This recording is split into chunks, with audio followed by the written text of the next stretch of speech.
El hombre de la multitud, Edgar Allan Poe. Esa desgracia de no poder estar solo, La Bruyère. Se ha dicho con justo motivo de cierto libro alemán, Es lässt sich nicht lesen, no se deja leer. Esto significa que hay secretos que no permiten su revelación. Hay hombres que mueren en el silencio de la noche, estremeciéndose entre las manos de espectros que los torturan con solo mantener fija sobre ellas su implacable mirada. Hombres que mueren con la desesperación en el alma y un hierro candente en la laringe a causa del horror de los misterios que no consienten que se les descubra. Algunas veces la conciencia humana soporta un peso de tal enormidad que solo encuentra alivio en el descanso de la tumba. Así es como la esencia del crimen queda incógnita con harta frecuencia. Hace poco tiempo, que hacia el declive de una tarde de otoño, estaba yo sentado delante de la acristalada ventana de un café de Londres. Había estado enfermo algunos meses y, entrado en convalecencia, sentía con el recobro de la salud esa especie de bienestar, antítesis de las nieblas del hastío, experimentado esas felices disposiciones en que el espíritu exaltado sobrepuja su potencia ordinaria tan prodigiosamente como la razón vigorosa y sencilla de Leibniz se eleva sobre la vaga e indecisa retórica de Gorgias. Respirar libremente era para mí un goce indefinible, y de muchos asuntos verdaderamente penosos sacaba mi fantasía sobreexcitada extraños manantiales de positivos placeres. Todos los objetos me inspiraban una especie de interés reflexivo, pero fecundo, en atractivas curiosidades. Con un cigarro en la boca y un periódico en la mano, habíame entretenido largamente después de la comida, mirando luego los anuncios, observando después los grupos de la concurrencia que ocupaban el café, y fijándome en la gente que pasaba y que parecían sombras a través de los cristales, empañados por el ambiente exterior. La calle era una de las arterias principales de la inmensa ciudad y de las más concurridas por consiguiente. A la caída de la tarde el concurso fue creciendo de un modo extraordinario, y cuando quedaron encendidos los reverberos del alumbrado público, dos corrientes de población se encontraron, confundiéndose delante de mi vista en un choque incesante.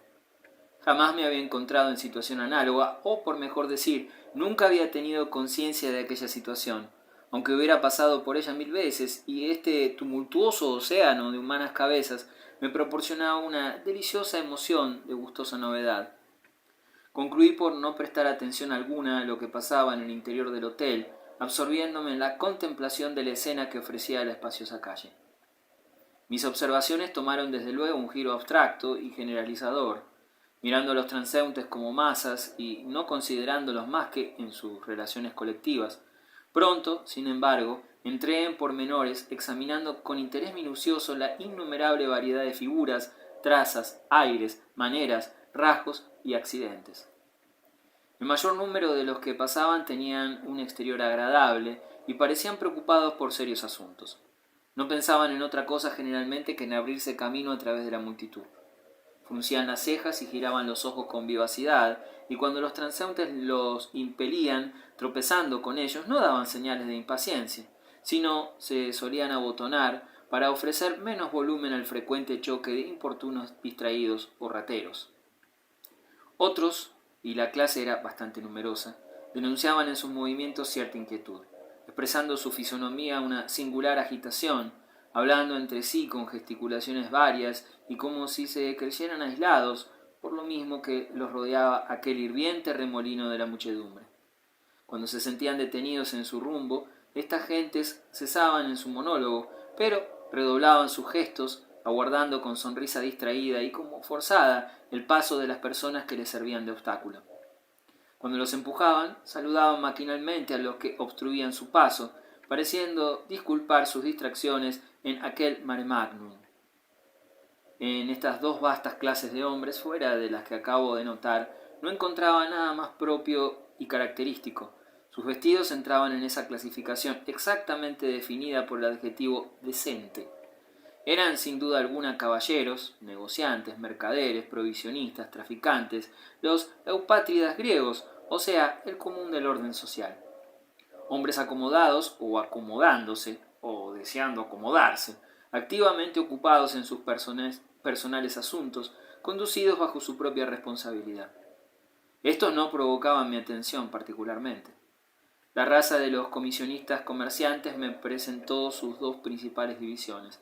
Reconocí a los dependientes del comercio al por menor, de novedades y de artículos de moda efímera, jóvenes coquetos, pretenciosos en sus modales, presumidos en su porte, bota barnizada, rizada cabellera y aire de satisfacción de su emperejilado individuo. A pesar de ese prolijo cuidado del aderezo y autorización de su engreída persona, que la gente maligna denota con el vulgar epíteto de hortera, toda la elegancia de esta parodia de la verdadera distinción llega cuando más al límite en que un actor cómico puede afectar el augusto decoro del papel regio que en el teatro representa. En cuanto a la clase de empleados en casas de giro y banca, era imposible confundirla. Se les reconocía en sus vestidos de más solidez que lujo, en sus corbatas y chalecos blancos, en su calzado de duración, protegido por botines de paño y en la severidad clásica de su tipo. Casi todos se resentían de una calvicie prematura, completa en algunos, y la oreja derecha de estos laboriosos ciudadanos acostumbraba al ordinario peso de la pluma. Había contraído una denunciadora desviación de la cabeza. Observé que se quitaban y ponían el sombrero con ambas manos y que aseguraban sus relojes con cadenas cortas de oro, de un modelo antiguo y nada complicado en su labor. Estos afectaban la respetabilidad y no cabe afectación más digna, a falta de la respetabilidad verdadera y justificada. Conté buen número de esos individuos de brillante apariencia, reconociendo con gran facilidad que pertenecían a la familia de los rateros de alto bordo, de que están infestadas todas las ciudades de alguna consideración. Estudié curiosamente esta especie de la familia rampante, extrañado que pudieran pasar por sujetos honrados, aun entre los sujetos honrados en realidad. La exageración de sus apariencias, un excesivo aire de franqueza habitual, parecían deberlos descubrir a una inteligencia medianamente ejercitada en el conocimiento de las personas y de las cosas, como hoy se acostumbra a decir. Los jugadores de profesión, y no había pocos en aquella confusión de gente, se descubrían al primer golpe de vista, por más que usaran los más diversos exteriores, desde la fachada de charlatán jugador de manos, con su chaleco de pana, su corbata llamativa, su gruesa cadena de cobre dorado y sus botones de filigrana, hasta el aspecto clerical tan escrupulosamente ascético que se perdía en la oscuridad de las sombras. Todos, sin embargo, distinguíanse por una tez ajada y amarillenta, por cierta opacidad vaporosa en su dilatada pupila y la comprensión y palidez de sus labios. Una observación más atenta brindaba a la curiosidad otros dos signos aún más determinantes: el tono bajo y reservado de su conversación y la separación extraordinaria de su dedo pulgar hasta formar ángulo recto con los otros dedos de la mano derecha. Frecuentemente, en compañía de tales bribones, he observado a ciertos hombres que se diferenciaban de ellos por sus hábitos, pero me convencí pronto de que eran pájaros de la misma pluma. Se les puede considerar como gentes que viven de una misma industria, formando, por decirlo así, dos falanges, la civil y la militar. La primera maniobra con largos cabellos y afable sonrisa, la segunda con aire despegado y desplantes jaquetones. Bajando gradualmente en la escala de la clase media, encontré asuntos de meditación más profunda y más sombría. Vi traficantes judíos con ojos de azor hambriento, contrastando con la abyecta humildad de sus pálidos semblantes, mendigos procaces y cínicos atropellando a los pobres vergonzantes que la desesperación había lanzado en las sombras nocturnas para implorar la caridad de sus convecinos. Inválidos llenos de angustiosa fatiga y semejantes a espectros, sobre quienes la muerte parecía extender una mano segura, tropezando o arrastrándose entre el bullicio con los ojos en acecho afanoso y un rostro benevolente que les haga esperar un consuelo fortuito. Modestas jóvenes, volviendo de un trabajo asiduo y de escaso producto, dirigiéndose hacia su pobre hogar bajo la obsesión insultante, cuando no impúdica, de los libertinos y de los antojadizos, cuyo directo contacto no podían evitar en aquella confusión. Venían por su orden las mujeres pecadoras de todo tipo y de todas edades, la incontestable hermosura, en todo el realce de sus primicias ópimas, haciendo recordar aquella estatua de Luciano, cuyo exterior era de mármol de Paros, estando llena de inmundicia en el interior. La leprosa, cubierta de harapos infectos, Descarada y repugnante, la veterana del vicio, rugosa, pintada, coloreada por el arrebol, cargada de dijes y haciendo un alarde imposible de ardor juvenil. La niña de formas indecisas, pero ya avanzada a la provocación sensual por ensayos infames y lecciones depravadoras, acosada por el imperioso deseo de ascender en el escalafón de las sacerdotisas del inmundo Príapo.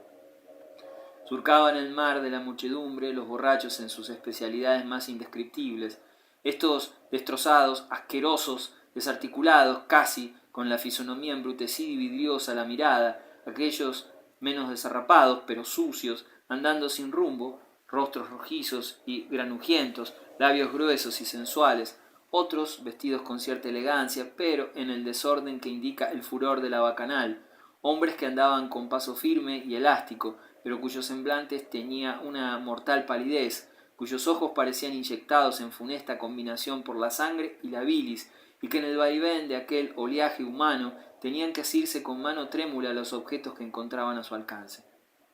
Por lo demás abundaban en aquel gentío los pasteleros y droguistas ambulantes, los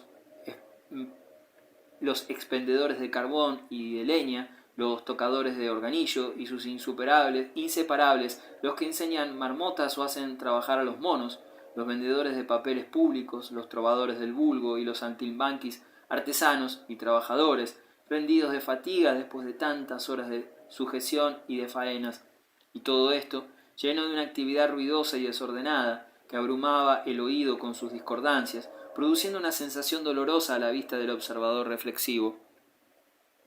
A proporción que adelantaba la noche, el interés de la escena tomaba incremento y me cautivaba con su extraño prestigio, porque no sólo se alteraba el carácter general de la multitud, sino que los resplandores del alumbrado, débiles cuando luchaban con los reflejos últimos del día, cobrando brío en la densidad de las sombras, arrojaban destellos vivos y brillantes sobre los objetos en su radio luminoso. En igual proporción, los accidentes más notables de aquella multitud, perdiéndose con el retiro gradual de la parte sana de la población, cedían su puesto en aquel torbellino espumante a los accidentes más groseros, que en un relieve fantástico acumulaban en grupos vigorosos todas esas infamias que la noche evoca de sus tugurios y hace salir de sus antros. Todo allí era negro, aunque brillante, como ese lustroso ébano a que ha comparado la crítica el peculiar estilo de Tertuliano. Los excéntricos efectos de aquella luz rojiza y vacilante me indujeron a examinar los rostros de aquellos individuos, y aunque la rapidez vertiginosa con que aquel mundo de luz lucía delante de la ventana me impidiera detenerme a mi sabor en aquel examen, me pareció que, gracias a la singular disposición moral en que me encontraba, podía leer en brevísimo intervalo y de una ojeada ansiosa la historia de largos años en la mayor parte de las fisonomías. Apoyada la frente en la ventana y embebido enteramente en la contemplación de la multitud, se presentó a mi vista de improviso una cara particular, la de un hombre gastado y decrépito de 65 o 70 años, fisonomía que desde luego absorbió en sí mi atención completamente, merced a la absoluta idiosincrasia de su expresión. Hasta entonces jamás había yo visto nada semejante a esta expresión, ni aun en grado remoto. Recuerdo perfectamente que mi primer pensamiento viendo esta cara fue que Rebsen, al verla como yo, la hubiese preferido a todas las figuras en las cuales ha intentado su genio diabólico encarnar el espíritu de las tinieblas. Como yo procurase, bajo la impresión de aquel espectáculo, establecer un análisis del sentimiento general que me había comunicado, sentí elevarse confusamente en mi alma las ideas de vasta inteligencia, circunspección, malicia, codicioso deseo, sangre fría, malignidad, sed sanguinaria, astucia diabólica, terrores y alborozos, pasiones ardientes y suprema desesperación. Me reconocí dominado, seducido, cautivo, en fin, de aquel singular personaje. ¿Qué particular historia, dije ante mí, es la trazada por ese lívido y cadavérico semblante? Y entonces me asaltó la tentación irresistible de no perder de vista a aquel hombre, con el vehemente afán de inquirir quién era y lo que hacía. Me puse precipitadamente mi paletot de abrigo, me calé el sombrero hasta las cejas, y empuñando mi grueso bastón me lancé a la calle, engolfándome atrevidamente en el piélago de la multitud en busca de mi hombre y en la dirección que le había visto tomar, porque él había desaparecido. Con alguna dificultad conseguí encontrar sus huellas, Le alcancé por fortuna y me consagré a seguirle, si bien con ciertas precauciones, procurando que no se apercibiera de mi propósito. Podía al fin estudiar a mi gusto su persona. Era de pequeña estatura, delgado y débil en apariencia. Sus vestidos estaban sucios y desgarrados, pero al pasar por el foco lumínico de los reverberos me apercibí de que su camisa, manchada y rota, era fina y de hechura excelente, y si no me engañaron mis fascinados ojos, entre los pliegues de su capa, al embosarme una vez, entreví los resplandores sucesivos de un diamante en el índice y un puñal en la diestra. Estas observaciones exaltaron mi curiosidad y determiné seguir al desconocido por donde quiera que llevara sus inciertos y mal seguros pasos. Estaba bien entrada la noche y una niebla espesa y húmeda envolvía la capital en su denso manto, resolviéndose en una lluvia pesada y continua. Este cambio de tiempo produjo un efecto raro en la multitud que, agitada por un movimiento oscilatorio, buscó el abrigo en la infinidad de paraguas levantados sobre las cabezas como burbujas sobre la superficie de aguas removidas. La ondulación, los codeos y los murmullos se hicieron más de notar en aquel precipitado tumulto de los transeúntes. Yo no me afecté por la lluvia, porque tenía aún en la sangre una efervescencia febril y la humedad me producía un voluptuoso fresco. Anudé un pañuelo en torno de mi boca para evitar el resfriado y continué mi camino detrás del hombre que espiaba. En el espacio de media hora, el viejo, que yo seguía con pertinacia, se franqueó el paso con alguna dificultad hasta cruzar la grande arteria, y yo procuraba adherirme a su ruta, recelando perder su pista en aquel bullicio. Como no volvía la cabeza, cuidándose únicamente de adelantar, no pudo apercibirse de mi táctica y continué mis pesquisas con creciente ardor, retenido no obstante por la prudencia. Pronto se deslizó por una calle transversal que, aún llena de gente presurosa, no estaba tan incómoda para el tránsito como la principal, que abandonaba cansado de luchar contra multiplicados óbices. Aquí se verificó un cambio evidente en mi hombre. Tomando un paso más lento y casi podría decirse vacilante, cruzó en distintas direcciones la transversal, formando caprichosos zigzag de una acera en otra, y entre los que iban y los que venían, tuve que someterme a surcar las aguas de mi perseguido, temeroso de perder su estela, siguiendo el camino más regular y directo. Era la tal calle estrecha y larga, y aquel paseo de cerca de una hora me fatigó bastante. Viendo reducirse la multitud a la cantidad de gente que se nota por lo común en Broadway, cerca del parque, al mediodía, tan grande es la diferencia entre el gentío de Londres y el de la ciudad americana más populosa. Al cabo de la dilatada calle transversa, entramos en una plaza brillantemente iluminada por el gas y rebosante de exuberante vida.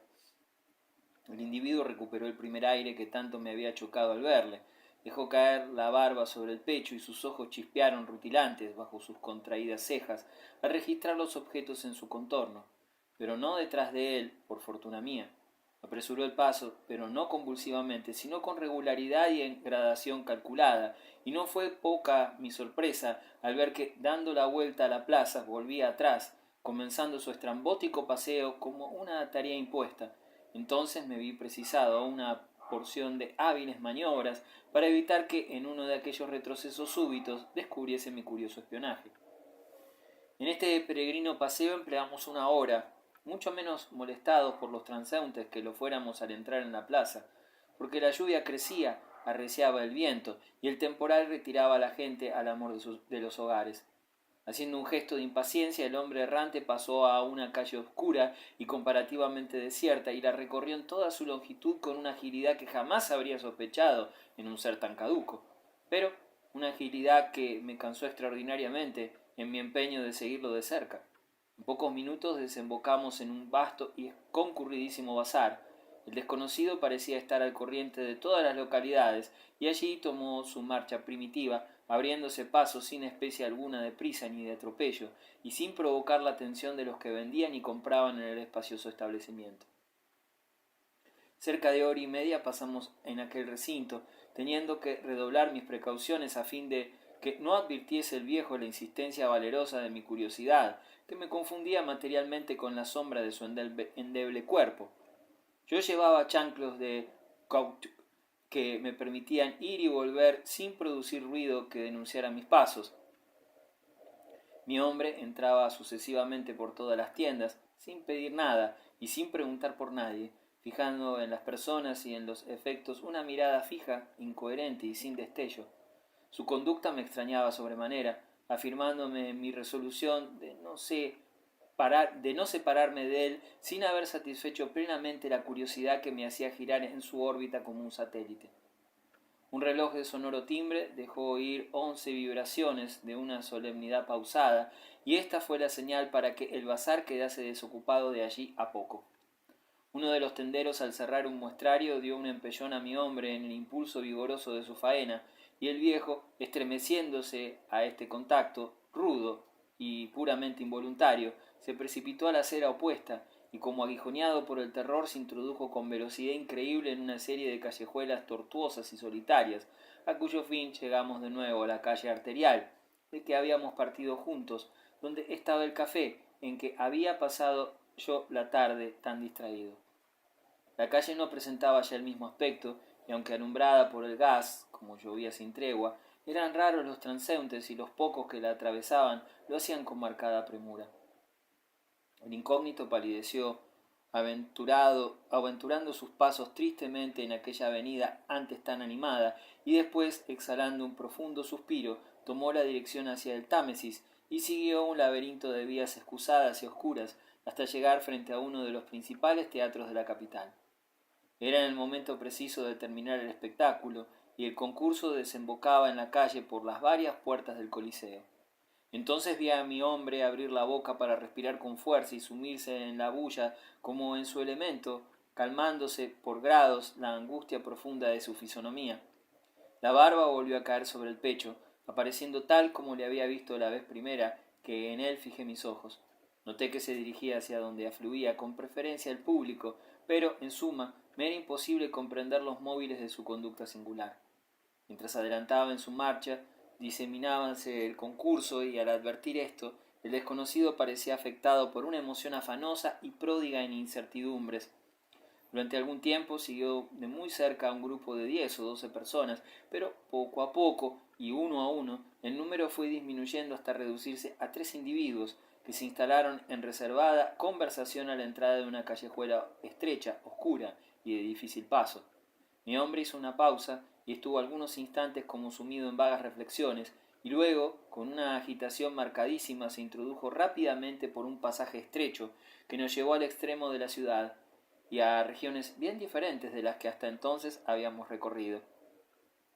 Estábamos en el barrio más infecto de Londres, y en donde todo lleva impreso el candente estigma de la pobreza más deplorable y del vicio sin arrepentimiento ni redención posible.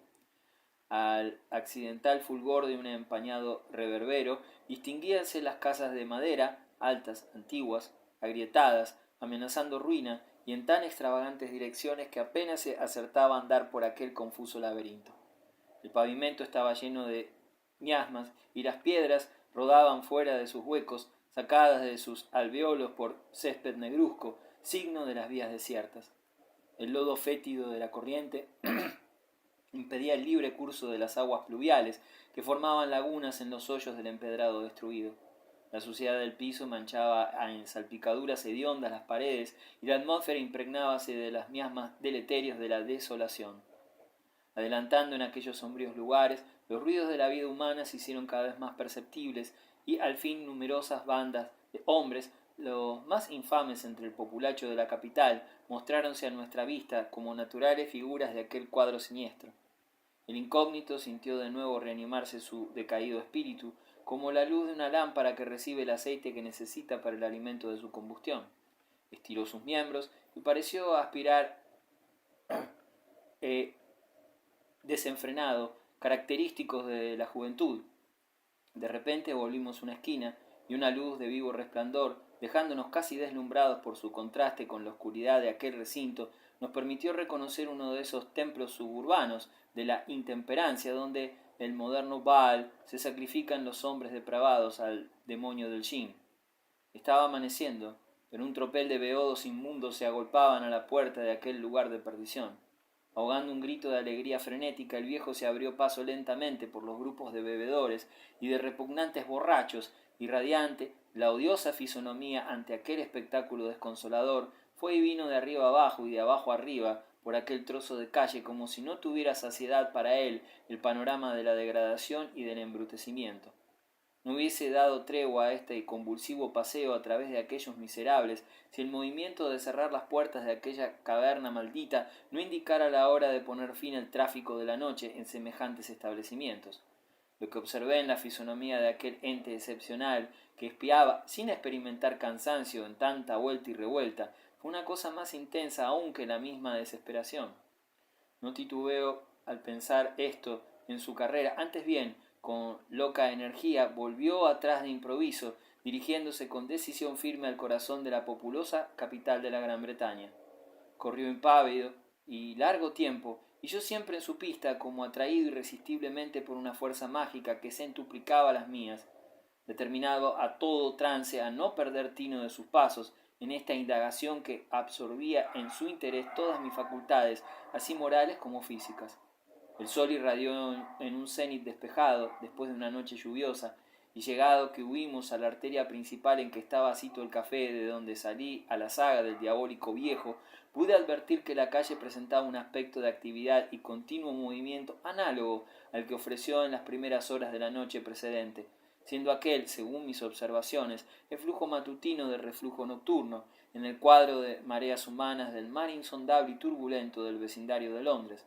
Allí, en medio de una confusión creciente, por momentos, persistí con empeño obstinado en la persecución del incógnito, pero este personaje sombrío y fatal iba y venía, pasaba y repasaba por aquella extensa calle, pareciendo entregado como frágil artista a los remolinos de una tromba, girando sobre sí misma con aterradora rapidez.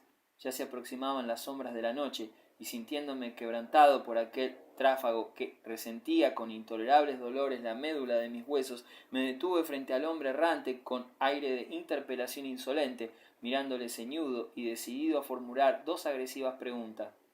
¿Quién eres? ¿Y qué haces? Pero aquel ser infatigable y fantástico me evitó con un giro raudo, como el arranque del vuelo del halcón, y le vi alejarse entre la multitud como la gaviota cuando roza sus alas con las crestas del oleaje, en que la blanca espuma esmalta con sus copos el azul del piélago que sirve de espejo a Dios. Yo no pude ni quise continuar mis infructuosas pesquisas, y entré a descansar de mi loca excursión en el café, de que había salido buscando la clave de un enigma social, sospechado por mi arrebatada fantasía en aquel tipo singular y repelente. Este viejo, dije para mí, es el genio del crimen tenebroso y profundo. Su afán consiste en no estar solo, y por eso es el hombre voluntariamente perdido en la multitud. En balde le hubiera seguido un día y otro para saber su secreto o conocer sus actos. El arcano es el sello de su particular destino. El peor corazón del mundo es un libro 1000 veces más infame y odioso de quien ha dicho Alemania. Quizás sea una de las mayores misericordias del Ser Supremo que esas almas condenadas sean como aquel libro inmundo, y así permite que no se dejen leer.